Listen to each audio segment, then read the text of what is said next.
How's it going, guys? Welcome back to an even wilder game that I had on the lower time scales and time controls of chess. But yeah, this game's definitely something. You know, whenever you just lose pieces and you're like, all right, well, screw it. I'm just gonna go out for an all-out attack because you know they may make a mistake. Yeah, that was one of these games. So it was, and oh my god, it actually worked. I can't. Well, enough talk about it. Let's actually just go and have a look at it. So, this is, what's that? That's Rapid? No, not Rapid. Blitz. It's Blitz, 3 minutes. We got the white pieces. And as you can see, at this point in time, we were just under 800 rated. So we are over 800 rated. Our opponent was 830. And yeah, let's just get into it. So, it is a position that we've had many times.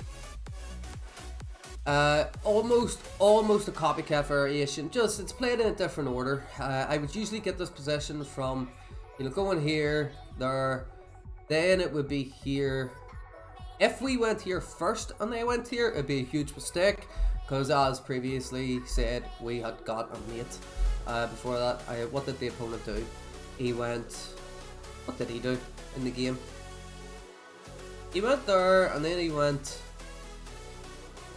oh no, it's our turn. We took, he went here, then we went here, and mate.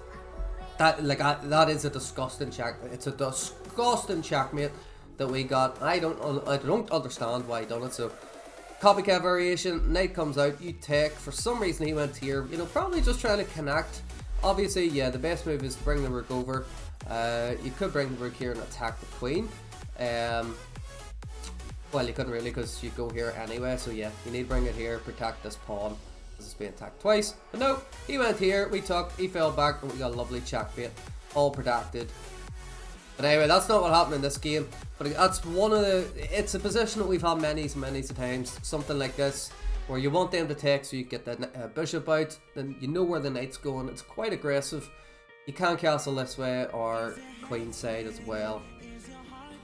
It says we played the bishop opening 54 times, but I know we played the Vienna plenty more. So we took the advantage and I jumped into the centre. I was like, well, this knight hasn't been doing anything, so we will happily trade this off. That's what we go for. We trade it off, he throws his bishop in the centre, so we defend our knight. It's clear he's going for a pawn avalanche over here, and our bishop is very close to getting trapped, and everything is going to be under attack. But yeah, we just completely ignore that there, and instead of going f4, we attack his knight. So he goes on through with his plan. We don't have anywhere to go, so the computer sends us to sacrifice. So if he takes, then we may be able to get back out. But we forcing him to then take us back. He traps our bishop, so we've sacrificed the knight. Then what happens? We've already got connect 4, so technically we've already won. That's just how chess works, if you didn't know. So we'll put the bishop back on the square it was previously. This pawn is now free to be captured by him. He can also push the pawn. So, the computer here says that we should have taken the bishop. I was like, no, I'm alright. We'll happily just take his dark square bishop, as it's clearly a lot more stronger. Here we decided to take the pawn because it was his most advanced pawn. We're now pinning the bishop to the rook. He castles connecting his rook, so this pin is no longer useful, but we are also attacking this pawn here, but we don't take it. We take the pawn into the center, force him to take back. Now we cannot capture this pawn because we allowed him to protect it with his queen. We centralize our rook, trying to defend the pawn chain at the base of the center, but that obviously does not work because it is a discovered attack on our queen. So we had to move our queen. We moved our queen just over 1 square. So that was a brilliant move. That was a brilliant move because it's a sacrifice, but it captures a piece and also discovered attacks, and he's likely going to chow down on everything else. So slide the queen over 1 square. Just try to keep pressure. If he can't push this pawn as it be taken. So yeah, just keeping pressure is the main thing. We jump in and attack his queen, defended by our queen. Grand, he moves, gives us a check. We just defend with a pawn. He comes over, he's clearly going for these pawns or to come in for a checkmate here. So we do see that, and instead we bring the rook back, releasing another attack here. Computer say, hold on, the computer says to take the bishop. What? What? There's something wrong with that computer. Just don't listen to the computer, it's broke. Here, I was like, you know what, screw it, we're going to push the pawn. We are very, very close to getting mated in some which way. So any mistake is going to really, really slip it up. But we did not make the first mistake. Got away safely. There is no more, there's just no more checks. So there's not, it doesn't work well. There is this one. We are going to also lose this rook. But wait a minute. We lost the rook. Okay, can you see what I seen? We had 20 seconds, 27 seconds left on the clock, and what do we find? Nothing but queen takes rook, absolutely sacrificing the queen.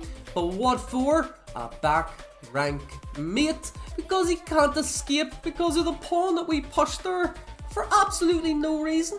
We pushed that pawn there several moves ago for absolutely no reason whatsoever. But it ends up being the winner of the game with a brilliant queen sacrifice. King has to take, and yeah, back rank mates because the queen doesn't look there. His dark square bishop is gone, and he taken our rook, being a wee bit too greedy. And oh my god, I seen that with how many seconds left, that queen take move? 2 seconds. There's no intervals in this game, so in 2 seconds, I seen that. Oh, ho, ho, ho, ho, ho. You love it, you love it. Whenever that colour comes up on your screen, oh, it's lovely. Now, our accuracy for this game was 75.5 and our opponent's was 74.3. And the difference, that 1.2% difference, was the checkmate. Was just knowing the vital moves at the vital time. We found the fatal move at the fatal time. We were both estimated at 950 elo. Chess.com says you had a pretty competitive game there. Both of you played amazing in the opening. The middle game battle was fairly even, so it was just wits and it was just tactics that came out to play. And this was our tactic that we found. Holy good, but Jesus, I couldn't believe it. It was a spectacle. And this is all from a position that we've had many times, but we will never ever have a game like that again. Because that's just how it works. We got our bishop trapped in the corner, we got it out, traded it down, and yeah, he got a brilliant move, but it forced us into the position where we would later in the game get our brilliant move from. Like, that queen did not move. After his brilliant move and the discovered check, or discovered attack, this queen did not move from that b4 square. We took the rook, and this very stupid but fatal f6 move, yeah, it worked for us. It worked, and you cannot complain. Well, Sean, I don't think it's the best move I've ever played in my life, but like, it's definitely one of the better moves it is. Anyway, guys, thanks so much for watching. That's just one of the games I found had in my wee notepad. I was like, oh yeah, I completely forgot about this. Let's actually show it. So yeah. Anyway, guys, hope you have enjoyed. Have a good one. Yeah, bye.